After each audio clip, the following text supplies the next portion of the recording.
Cosmo Babies. Today we have a special guest with us, Presley Poe, and we are going to be talking with them about some tips and tricks to get their job.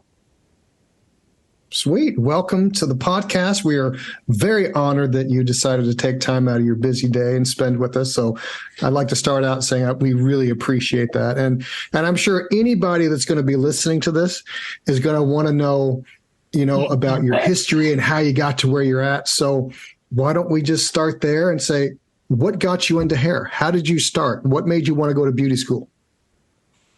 So I've had the very fortunate ability to know what I've wanted to do for like my entire life. I think I was around 4 when I went to the salon with my Mima, because I'm from the South and that's what they call your grandma, my Mima. And it smelled like perms. And I thought, this is it. And I saw that woman like whip the cape on and she like did this whole thing. And I will never forget, like, I saw her like using the clippers on, like the trimmers, and she was going so fast. And I thought, this is it for me. Like, this is what I'm going to do for my life. Right. And I remember my Mima was a very avid book reader. And so I would just be like, okay, Mima, it's time for your roller set. Cause my Mima had silver hair and a roller set, and I would roll her hair on a pencil and she'd be like, just like out, like just pass out. And I'm just working away, just rolling that hair on a pencil. Like, focused. I'm just focused. And, I had stamina from a young age, man, come at me. And I thought that whatever that was, the smell, the environment, I just felt like, like, that's it. Like, that's what I want to be. And B, I was like, I'm pretty sure that's what a superhero looks like. And I just aspired from that moment on. And I always wanted to be a hairdresser, a bartender, and a makeup artist. Okay. That was like, I feel like if anyone had aspirations to be in the trade field, it was me. I was like, I thought that was it. I was like, what's college? So you didn't want to work in a cubicle all by yourself, pushing papers around. God. I tried it once for 3 weeks and I got rest fatigue. Like, I've never felt so unbelievably fatigued in my life. You were exhausted. I was from being rested. Exhausted. Like I was like, oh. Like I'd get home and be like, I need to sit down. And I'm like, wait, I've been sitting down all day. I'm like, what's happening? Like, it was a very interesting perspective amazing. shift when that happened. But yeah, I was very fortunate to have done all this. I never made it to bartending, but I think that was the universe looking out, because I may or may not have been a heavy drinker for a long time. But I'm celebrating 1 year, no alcohol. So go me. Sweet. Congratulations. Yeah, thank you. I'm really freaking pumped about it. And so is my skin. So perfect. So when you went to beauty school, did you go to like vocational school in high school since you knew this is what you wanted, or did you graduate and then jump into beauty school that way?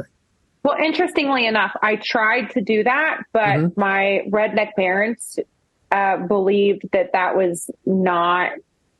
Actually, I don't know. I didn't really have the parental system that said that's not a real career. I just had the kind of parental system that just liked to say no. Like they didn't want to put forth additional effort into anything. So when I said, I really want to go to this vocational school, I found out that you can do it while you're in high school. And they're like, no. And then it was met with all this blah, blah, blah. And I said, oh, that's cute. So I just literally left. Okay. I just moved out. Wow. I've been on my own since I was 16. Wow. And I put myself through cosmetology school. And, I don't know that it was the easiest route, but it's the route that I chose because now I look back and I'm like, oh, wow. All the times that other people would not support me, I just chose to support myself. Yeah. Yeah. So what was your beauty school experience like? Was it like really all sunshine and roses like mine was? Was it really? No, mine was. I went to 3 different schools. So who said that? No. Well, interestingly enough, no. It was the school itself was. I had this strange, duplicitous experience there, right? So most of my teachers hated me because they thought that I was trying to teach. Yeah. But in actuality, people just kept asking me, Presley, what are you doing? And I was like, oh, this is what I'm doing. So, but I had this one teacher, Mrs. Wagner, and she was older and she was just a no BS, straightforward, like everyone hated her. I loved her. And in fact, she loved me back because I questioned everything. Right. That's why people didn't like me, because I'd be like, I need to know like the scientific reason, like the fundamental, da, da, da, da, da, da, and then I could put it together. It turns out nothing's changed. And I'm anything if not consistent. So Mrs. Wagner loved that about me. And she would always, point me out, and she would say, Presley, this is not a destination, it's a journey. And there are several ways in which to reach your end goal. And she would challenge me when I challenged the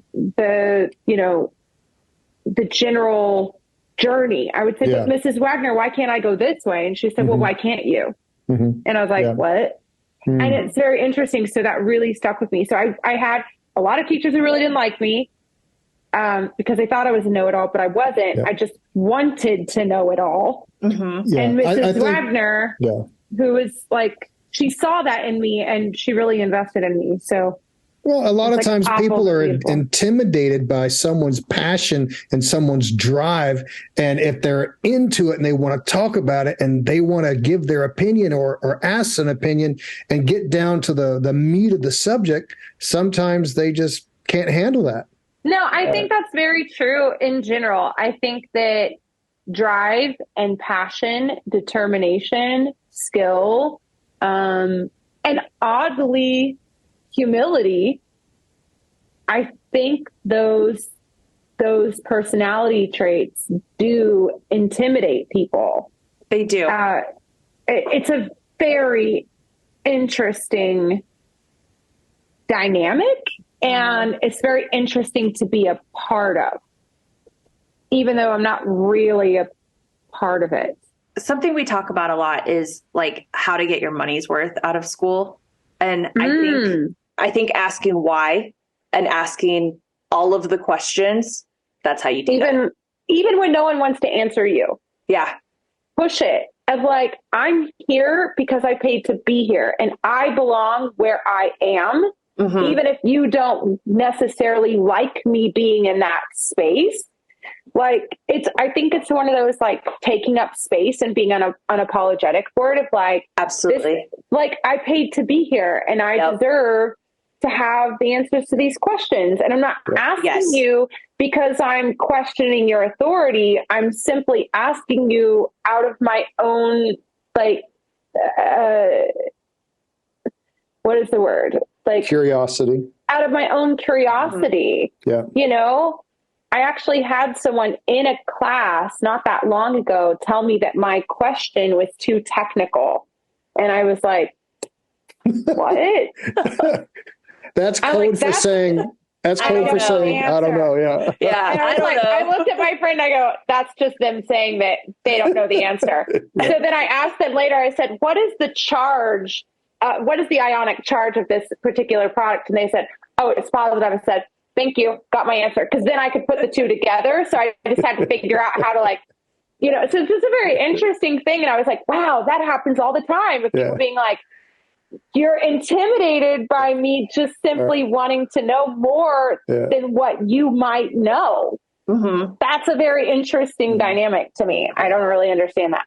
Yeah. It's kind of a testament though on like, I feel like watching your career and kind of like just for as long as I've been watching you, which is a long time now, since like social media basically, like, but I feel like it's kind of a testament of you do take up space and you are unapologetic about it, but you also share that information. You're not someone that asks why, and then just takes it for yourself, but you're someone that then turns around, figures out why, and then shares it with everybody else so they can understand why also.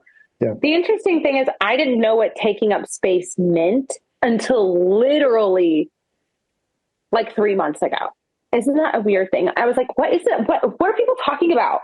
And someone said, Presley, I think that people often feel intimidated by you because you're not afraid to take up space. And I said, I have no idea what that means. And she said, it means that you do not shrink yourself in the presence of others. And I said, that's very interesting because I didn't know that I was ever supposed to. Yeah. You know, and I didn't know that I was supposed to do that. I was like, is there like an unspoken rule? Like, yes, there is actually. Yes, there is. Well, I don't follow unspoken rules. Okay. Well, that's good. Yeah. I'm a Virgo, so I am like fundamental rules central over here. I'm like, I'm about it. But like, I'm sorry, I'm not going to take like an assumed position of a role that no one said I was supposed to be in and a rule that doesn't actually exist, but people think that it should. I was like, what? Like, and I was like, oh, so taking up space just means that you're confident in being yourself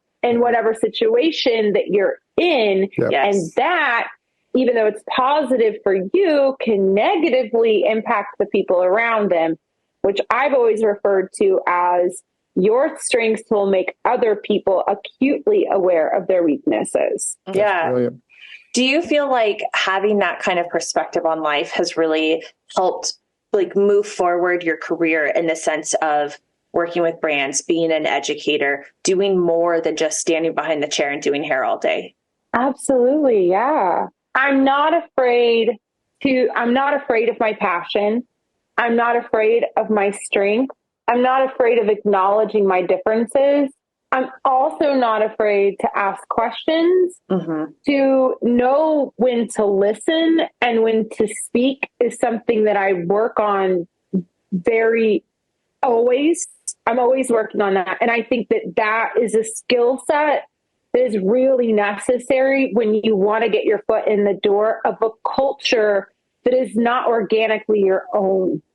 So like coming from an artistic standpoint and then moving into the technical realm and then shifting into a corporate technical environment requires you to say, I don't know everything, but I want to know everything. And I'm going to sit back and listen. And then I will speak when I have the information to eloquently either get my point across or get my questions answered.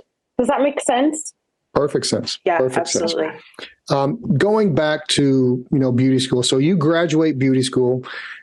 What did you do after you graduate? Did you have a salon that you wanted to work at, or did you work at a couple of different places? How did you make that transition from beauty school to a salon? I had no game plan. Okay. And I just knew what I wanted to do and I would do it at all costs. And I think at the time was just like, I had no idea what I was doing.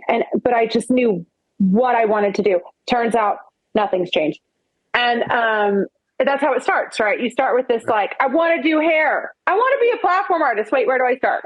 Right. Yeah. You just kind of get in the salad bowl and start tossing the lettuce around like, okay, I'm going to find the cherry tomato in there somewhere, And I think, so I put in applications everywhere and I thought, if I'm going to start at the bottom, I'm going to start at the top, at the bottom. So I thought, I'm going to go to these fancy pants salons and I'm going to show them, and I'm like this punk rock little alternative kid that's like, so I did. I went to this fancy pants place. It was called Cottonwood Salon, and 22, 23 stylists, big, beautiful spa area, women on the phone when they checked out. Oh, hold on, darling. Oh, what was my ticket number? 500. Okay, great. Thank you. Also, I'm doing the Vuitton and you're blah, blah, blah. Oh no, darling. It's very exclusive. You can't get into there and that kind of BS.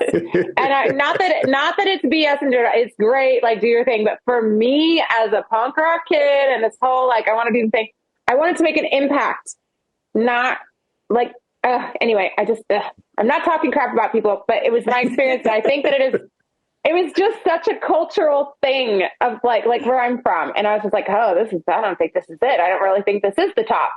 And I assisted for like 9 months, and I assisted for someone whose name shall not be mentioned, but they really liked to party. And they were so mean to me. And then it just turned out that it was like the cool kids club. And even though I worked harder and I felt like I had more to offer, I was just not the pretty girl with the long hair and like the tan, you know, probably like 1.5 kids and a husband. Like I was just the complete opposite of that community and that culture. So everyone started to rise above me. And I just thought, you know, I know that I've got it in me to do more than this. And so the funny thing that happened is I went from this like big bougie salon and I'm like putting in my application, like all these different places. And I go to this place called Jason's Deli and it's right next door to a Cost Cutters. And I'm from Oklahoma. Okay. And this is 22 years ago. So I'm going to Jason's Deli. I'm like, going to go get some lunch. And there's this girl standing outside. She's like smoking a cigarette and her name is Chelsea. She's like, Presley? I was like, Chelsea? And she's like, what are you doing? I was like, I'm just going to go get a sandwich. I'm like out here putting applications. I went to cosmetology school with her. And she's like, oh, hey, man. She like puts her cigarette out and she's like, got to get back to work. And she's like, we're hiring. You should totally come. And I was like, oh, yeah. And I kind of like played it down like, oh, I don't know. Yeah. And she goes, no, hold on. And she goes, and she's like, Matt. And then she brings out this guy and she's like, come here. And I'm like, okay. And I'm like trying not to be rude. And I go and I meet him. And I just was like, oh my God, I love you. And he's like, hi, I'm Matt, you know. And he was like, would you like to put an application? I'm like, oh, yeah, all right, not gonna hurt. So I just did it essentially to be a people pleaser at the time. And then I put in my application at all these different places and I got a call back from them. I said, you know what? I ended up being under some pretty rough circumstances at the time. Like I needed a house, I needed to move and like get my life together. And I said, screw it. I'm just going to do it. I need a job now. And honestly, that was like the best career decision. I worked there for like 2 years and somehow this Cost Cutters was such an incredible salon experience. My teammates were so talented. I always said when management changes, I will change. We all stayed there. It was all around Matt, who I called Mr. Matt. And we had this like daily, you know, kind of who's going to sell more product, who's going to do this? Like, cause you could like give yourself $1 or $2 hour a raise based on your product sales. And then like, you know, so it was just this really beautiful, like grooming period. And then when Matt got really sick, the management changed and then we were all like, and then we quit kind of one by one, but we were all so good that everyone came with us and it shut down. Wow. It shut down like within the year. Like they did not stay open. And then I went into a salon that was a booth rent situation and that was terrifying. And then I stayed there for 8 years. Yeah. So how long did it take before you felt comfortable working behind the chair? Because I remember when I started, you know, I'm looking at the books and someone made an appointment. I'm thinking, oh God, I hope that's not this haircut that I'm terrible at. I hope it's something that I'm good at. And it took me probably 5 years before I felt comfortable with anything that walked in. How long was that? Come on. Oh, baby. He's like, oh, no, I got a haircut. I do bobs, you know. I don't know about this long layer stuff. Oh, honey. No, I have this strange disposition that I'm not nervous about something until after it's transpired. So for me, I was like, let's go. Like, let's do this, you know? And then I'd be like, wait, did I do that right? You know, I'd be so excited to just do it. Like for me, when I went to school, it was like learning the verbiage of things that already made sense to me. I was like, oh, that's called over direction. I knew it's like I already spoke the language without knowing the words. Yeah. So hair was a very organic feeling for me. And then I would match that with action, right? But then when I went to school, it gave me verbiage. And that continues to be a path in my life of like, you know, how it's an accumulative thing. So for me, it was like, I was good from the gate. Like I loved it. Everything to do with it. Everything. Or I was like working at Marcel, like you don't even know. I was like, what do you want a waterfall? I got you. Like, let's do this, you know? I still to this day can't pick up a curling iron without burning myself.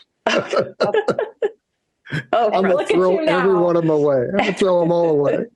Like, thank God for the air wrap, you know? Oh, yes, like, yes. you got this now. Like, technology is on your side. I'm bringing back hot rollers. No more curling irons. Hot rollers it is. Hey, back though. 90s blowouts are in. Let's go. Oh, yes. Ooh, okay, my roots. I got this. I can give you the blowout of your life, honey. Let's do this. So I'll roll your hair on a pencil in my downtime. Watch me work, you know? So how long from during that, like in the beginning parts of your career, when did you actually start getting into the education and working with brands and being an educator and getting into that section of the industry? That didn't transpire until about 8 years ago. I knew from the age of 4 that I wanted to be a hairdresser. And I knew from the moment that I went to school that I wanted to be an educator. Now, that process is not an easy one for me because I kept reaching dead ends. So I would go to a bar or something and I would be like out with my friends and I'd see someone and I was like, because, you know, hairdresser, so you could just spot them, right? Mm-hmm. You're like, are you a hairdresser? And I'd be like, and they'd be like, oh yeah, I'm like drinking a drink. Yeah. And I'd be like, oh, and I'd be like, are you like, tell me about your life? And I'd be like, oh, like I educate for like, you know, Kevin Murphy and I like have their drink. And I was like, how do you do that? How do you, and I'd just be like, how? And they'd be like, oh, it's like, I don't know, they called me. And I'd be like, and I just kept being like, why does no one want to give me the time of day? And these people don't even care. And like, this is all I want to do. And I was like, I just kept feeling like, why is everyone so cool, like nonchalant? And I'm over here like, ah! Like, it's like my life's dream. And you're just like sleeping on it. Like it's, oh, I don't know. They called me and I'm like, oh, and then, you know, now I don't even think half of them are hairdressers and that they even really wanted to be educators. It's like all I wanted in my whole life. And I just could not figure out like a way in. Turns out that asking people there wasn't really the way in because Cool Kids Club and I apparently was not a part of it. And they were like, yeah, no, I'm like way too cool to like talk to you. And I was like, oh, okay, cool. Got it. Got it. Okay. Cottonwood all over again. Then I think it just came down to my livelihood, right? Of like, I could not find my foot in the door through networking with people because one reason or another. So I had a really down time. I had a really bad incident that happened in my life. I ended up getting a DUI. I got an aggravated DUI, which just means that you were like really wasted. Interestingly enough, I'm like at this party, these people start doing drugs and I'm like, oh, I don't want any part of this. And I'm like, I gotta go. So I like dip out and I'm like, I'm just going to go eat a hamburger and drink a bunch of water and like, you know, sit it out. And then I'm going to drive myself home because I was expecting to stay up there at this time. That didn't happen. And so one block, right? And I'm like, ah, dang it. Oh, wow. So I got put the slammer and I come out. Honestly, like I didn't skip a beat. They put me in. I got out that morning. It's like 5 a.m. Got my car out of impound, went home, took a shower, went right to work. I was like, okay, well, got to go do some hair now. Right. But what happened in that moment is like the universe just said, bam, bam. And I was like, okay, Jesus. Like it said, you are not doing what you know you need to do. And you are not taking care of yourself and you are seeking the answers at the bottom of bottles when you need to open your eyes. And this is the moment that I'm showing you that the life that you are moving into is not the life that you are destined for. And I have a saying that grow within the space you've been given. And so in that time I had to like community service and all that stuff. And I just remember thinking like, I'm going to come out of this on top and I'm going to move and I'm going to experience my life because I was not able to do it then. And I was pacifying. Hard worker, 3-4 jobs at a time, whatever, blah, blah, blah. But I wasn't doing the thing that I knew I needed to do, which is educate. And I knew that I didn't belong in Oklahoma. I just never did. And so instead of trying to like milk that, you know, tree, I was just like, okay, I'm faced with a decision. And so in 2 years, I saved, you know, X amount of money. I sold my car. I sold everything that I owned, everything that I owned except some art pieces. And I got into a U-Haul and I trucked my ass 2,600 miles across the country on this dream. And I had no idea, but as soon as I landed, everything happened within like 6 months. Everything. It just like, I mean, it was insane. And I was just like, okay. And that didn't happen until 13 years into my career. And I think now I understand why it took me so long and why I pacified and why I put it off. And I was seeking comfort in all these other areas.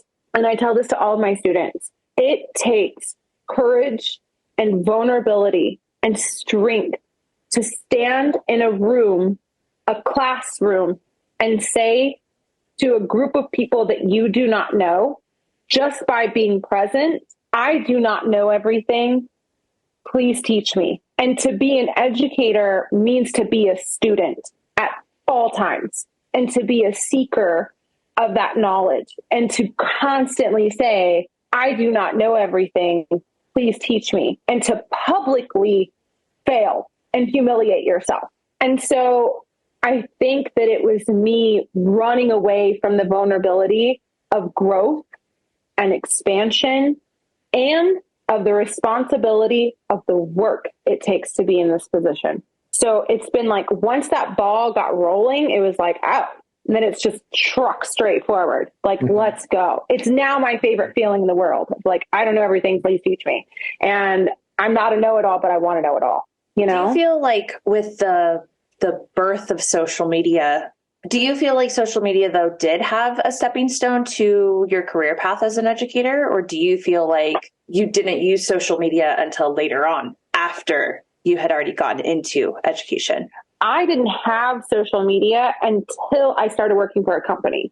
Like, I was anti-tech for so long. Like, I had a lot of trauma around technology. That sounds really weird, but like, let's just say I grew up in the era that computers came into your household.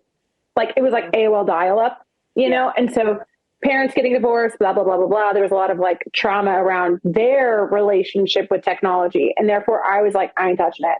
Like, that's the devil. I don't want anything to do with it. I had a pager for like way too long. I had a flip phone for way too long. And I definitely didn't read emails or anything like that. And so for me, it was not until I started working for Pravana that I knew that I had to establish some sort of social media interaction, because I knew that in order to be important to them, I had to utilize social media. So for me, it was never about being important or seen by other people. I didn't give a crap. Like, I'm always like, dude, my goal is definitely not to be famous, like, at all. Like, it is not a thing. No, it just means that A, people know who you are, and B, you have no personal autonomy or privacy. So that's never the goal for me. It was for them to think that I was important. And so I started social media literally the week that they accepted me as an educator.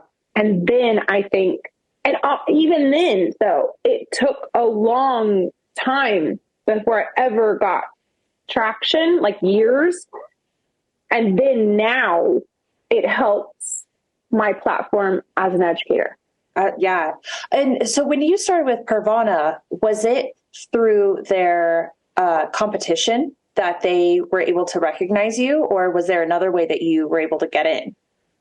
No. So, you know how I was like, oh, I got to network with like all these, like, I'm like way too cool for you people. Yeah, I didn't need to do that. So it turns out that if you're not scared of technology and you know how to like work an enter button and like the mouse clicker thingy, and you go to their website, it says like become an educator or something like that. And I was like, oh, and it's go click. And I was like, oh, and then it was like 3 pages of stuff you got to do. But that's what it took. Is I just was like, okay, I have to do the thing that I'm the most scared to do. Right. I have to like, and that again, nothing's changed. So I just had to run full into it. And it turns out that there's like a lot of information on the internet of like how to do that stuff. So it's like, how do you become an educator with Pravana?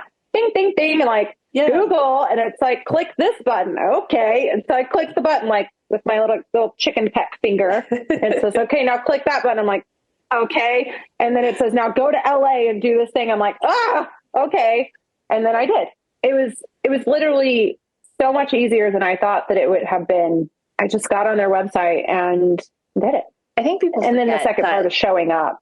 Yeah, absolutely. Just showing up. And I think people today, especially because of the vastness of social media, people do overly complicate it. They're like, I could never do it. You know, like I don't have enough this or I don't have enough that. And it's like, go fill out the application. Because it's like this, right? So what I learned in that time frame, that 2 years, right, the grow within the space you've been given, is that this vastness is not just the feeling of the internet, it's the feeling of the world, right? And once you get out there and you really put yourself out there, and we know this because we're like in the circles that move around, we go, oh, damn, it's like a really, really, really tiny, small little world out there. Yeah. Right? It's like, yes. And everything is so interconnected. But the thing is like when we have this perspective of this grand idea of our lives, it's very overwhelming. And it's very easy to not think about that and just drink bottomless mimosas with your friends. You know what I'm saying? Yes. So what I thought is, you know, it's not about the big goals. It's not, I do have big goals, but I often don't really, it's not a part of the process. It's a day to day. It's a day to day. It's a moment to a moment. It's this foot in front of the other with an understanding of like small numbers make a big equation, right? So it's like the steps that we take today determine the options that we have tomorrow. Yeah. So it's like, I just literally go, okay, with every single decision, I go, okay, what is the impact versus the intent versus the impact, right? First and foremost. And then second, it's like, okay, if I step this way, what are going to be the options potentially on that side? Right. And if I go this way, what are the options potentially going to be there? Just act and react. And knowing that one small step. I was reading that, I think a really great way to describe it is like I was reading Michelle Obama's book, and she talks about how Obama asked her and the family, should I run for president?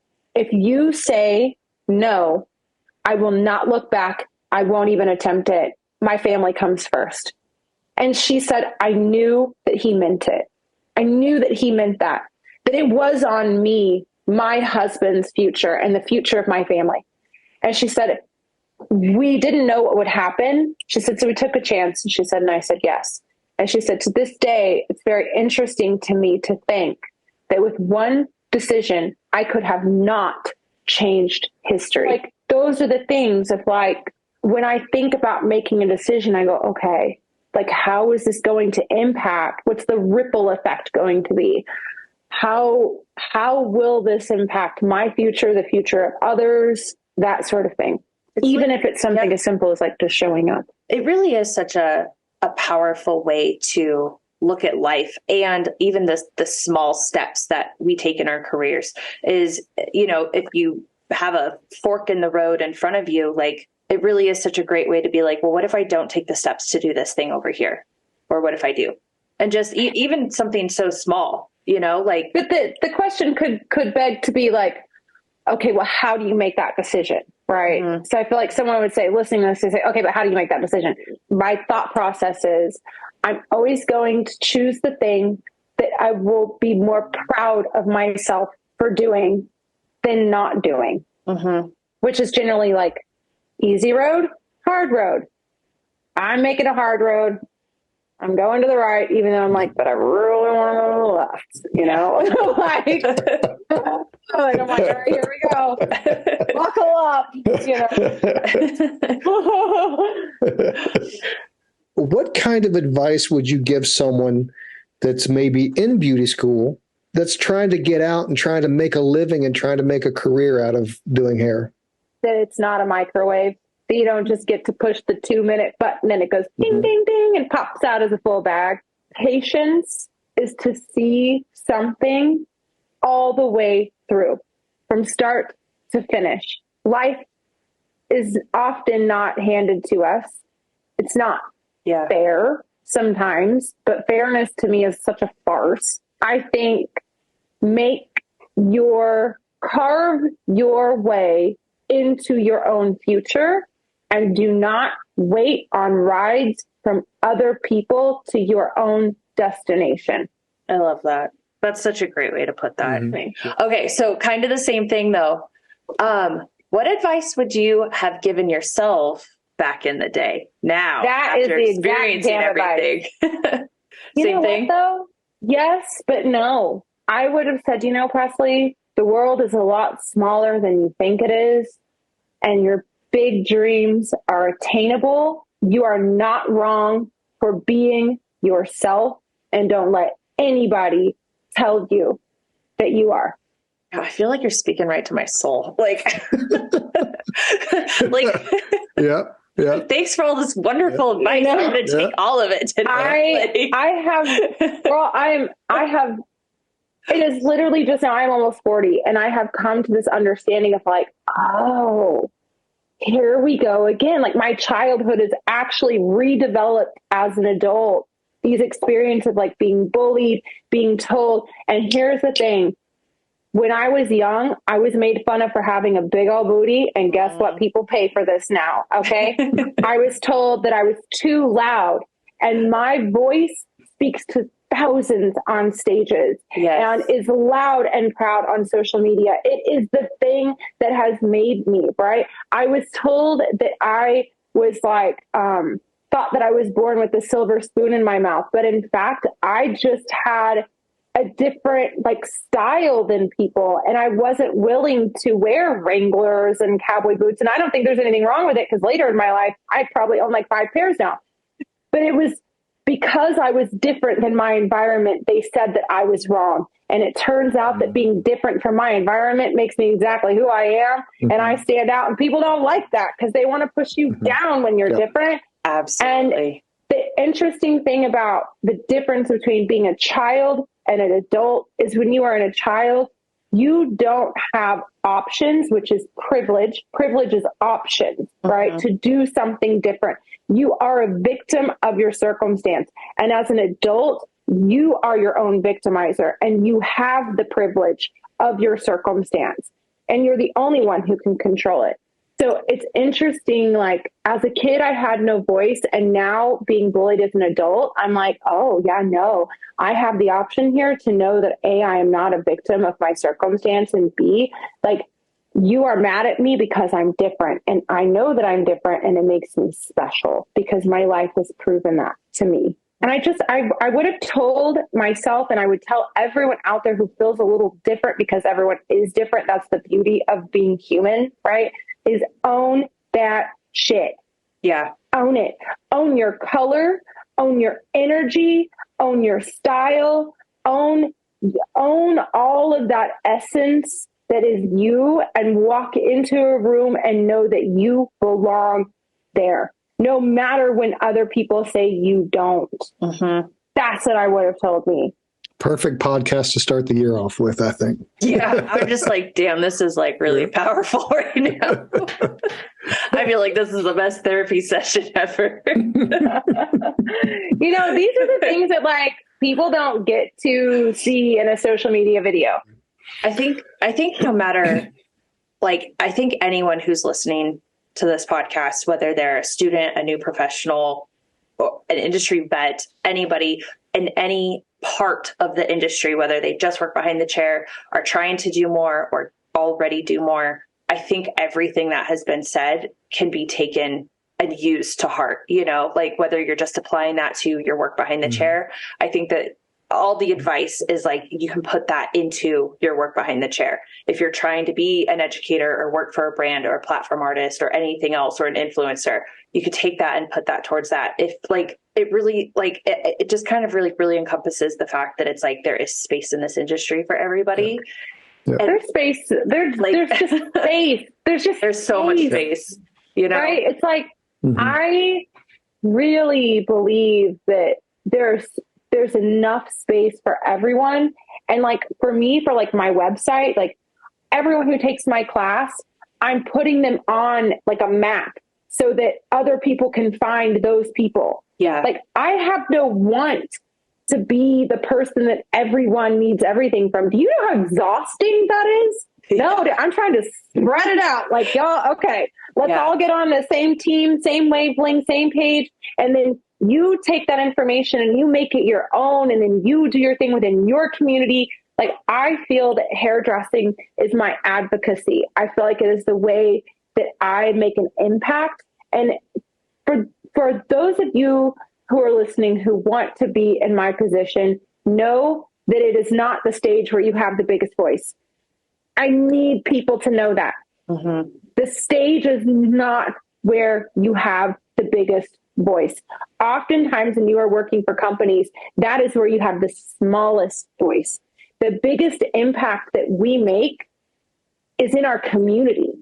Mm-hmm. It's in that 4x4 square space where we physically put our hands and our energy into someone else's space and into their body, right? Into that experience. Like, if we really want to change the world, if we want to change it with art, if we want to do all those things, it starts with one-on-one interactions, right? It's a butterfly effect. Yeah. Because what I learned from being at the face of several companies and doing all this stuff on stage is like the higher I got in companies, the less my voice was heard. You become a spokesperson for somebody else's ideal of what should happen in the industry. Mm-hmm. I thought that being out here in this big thing was like, that's how I'm going to make the impact. And I was so wrong. So wrong. And I only knew that once I reached like a peak of working for a company and I left at the very top of it. I was already putting out products and I was doing all that. And I thought that was success. And I was wrong. And I recentered and I refocused and I went back to our roots and I went back to the people in our chair. And I'm so hyper protective of those relationships. And now it's like that Google review, right? Now it's like that person that just squeals because they're happy and they tell you that they've been cutting their own hair for 5 years or they've never had an in-salon. Like, that's where we can heal or mitigate trauma for people in salons before it even starts. Mm-hmm. Right? Like, that's where the big impact is. And then they get to go out and they get to say, like, my hairdresser is a scientist, a physicist, they're funny, they're a social media expert, they're an educator, they're whatever. Or they just get to say, I had an incredible experience with my hairstylist. I've never been treated like that in my life. And then that respect for that individual hairstylist ripples over into how the world sees our industry, right? It's like that every single interaction has this big impact. And when you're on a really big stage, you can't see faces. There's no individual anymore, right? Like, you're above people. And what happens is you become an entity rather than a person. And when you're behind the chair, you get to be a person. Entities' motives and character are assumed. They are not asked. Person to person interaction, there is, I'm going to ask you, you ask me, and now we're having a conversation. It's an exchange. It's an exchange, but a stage is a one-sided exchange. Yeah. You fill that room. So every time someone says, I want to be where you're at, I want to be on a stage, I say, why? Why do you want that? And then if they don't have an answer, which most of the time they don't, they just say, well, I just really want to do it. I say, okay, well, have a why. So that when you get on the stage, you speak with, with intention so that you can make an impact. I would say, know your why so that you can speak with impact. Because when you get on the stage, you have to have something to say because you're going to be the only one talking. Yeah. So what do you consider today? What is your definition of success now? Making an impact, making people or asking people to challenge their thought process. Interestingly enough, I think it's actually come to the point that I'm like, oh, I make people mad. I think I'm successful. Because it's this questioning, right? Of I knew this to be true. There's this whole and then they're like, and then something comes along and says, I'm just going to do it the complete opposite way. Watch me work. And then people but at least they're thinking, like my idea of success is to challenge what we think we know, to embrace what we do know and be open to larger discussions, but also to just make an impact on my community and know that I'm changing or impacting individuals' lives in a positive way. The ones that I'm having a one-on-one interaction with, those are the most important to me. And hopefully influencing the younger generation to be the highest form of themselves. And I think with the inboxes that I get and the emails and comments, I feel that at least to a certain degree, I am impacting a large number of younger stylists in a very positive way. And for me, that feels really successful. Yeah, I would agree with that. I would agree too. Yeah. I know that when we get DMs, especially from students, those are my favorite. Those students are like, they touch my heart the most. They make me feel that I have done my job, for them to feel safe enough to come into the DMs, but also to feel that this was the right place to reach out to. That makes that it reaffirms that it's like, no, what I'm doing is I'm doing the right thing. I'm doing the thing that makes me feel best, which is impacting other people.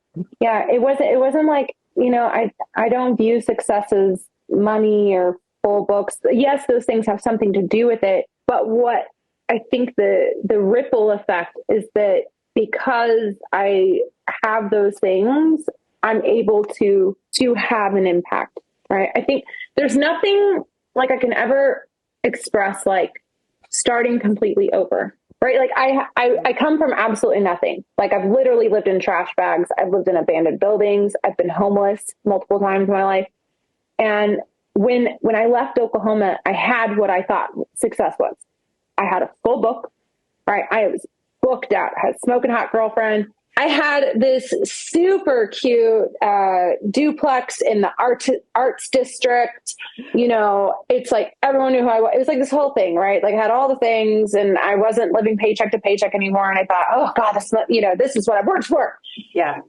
Until the day that having everything that I wanted felt like I couldn't grow anymore. And I just felt like I'd hit the ceiling that I couldn't move past. And selling everything that I owned, leaving my salon home of 8 years, leaving my home that I've grown up in, like the state that I was from, all of my friends, all of my relationships, like leaving everything on this dream of something different. I just wanted to educate and I just wanted to be in Oregon. That's all I knew. And starting over again was just like it just changed my view of success in a way that was like, oh, it isn't about just having a full book. And it isn't about living in the cute arts district, or it was so much more than that.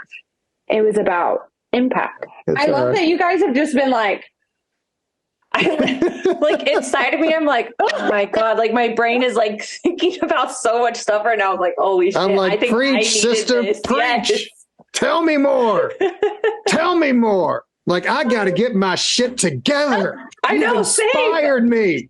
My partner and I were in therapy and I'm just like, I'm talking to my therapist and he's like, okay. And then he literally goes, well, Presley, and he looks down.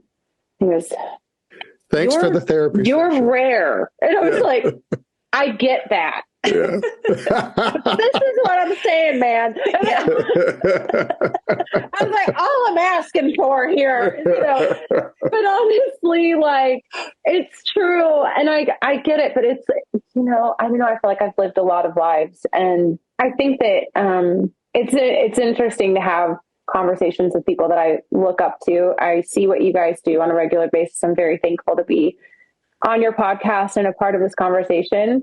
And I'm also thankful to see your faces kind of look at me like, oh, No, it's like that's the impact, right? So I hope people who hear this feel empowered by it, feel a little like, what the hell just happened to me? I feel that way right now. I'm like, damn. Like, I am a true believer that we get the things that we really need when we need them. Like the universe can provide if you allow it type of, I guess, mentality. And I think I just got some things that I didn't realize I needed in this moment. Oh, and I'm just like, damn, okay. I think I just like received a huge gift right now in this conversation that I really wasn't expecting. And I'm hoping that anyone that is listening to this podcast like also feels that way, because like, damn, like I feel like I'm going to take the rest of the day and really like reflect on some shit. Well, I would like to thank you so much for coming on and being, vulnerable enough to share your story and inspiring enough to make me want to get my shit together. I mean, that's saying something. I'm telling you. Wow. I'm going to have me a cup of tea and go sit by my fireplace, which is actually my TV with a fireplace video on it. Yeah. I'm going to reflect on this. Yes, for an hour. Come on, neurons, let's go. Yes, I feel like the next 6 months of my life are about to be very different after this conversation today. Yeah. So, absolutely. But thank you so much for coming on. Give us a thumbs up, a like on the podcast. Please check us out on Apple iTunes and on Spotify. And we will see you next time. Thank you so much.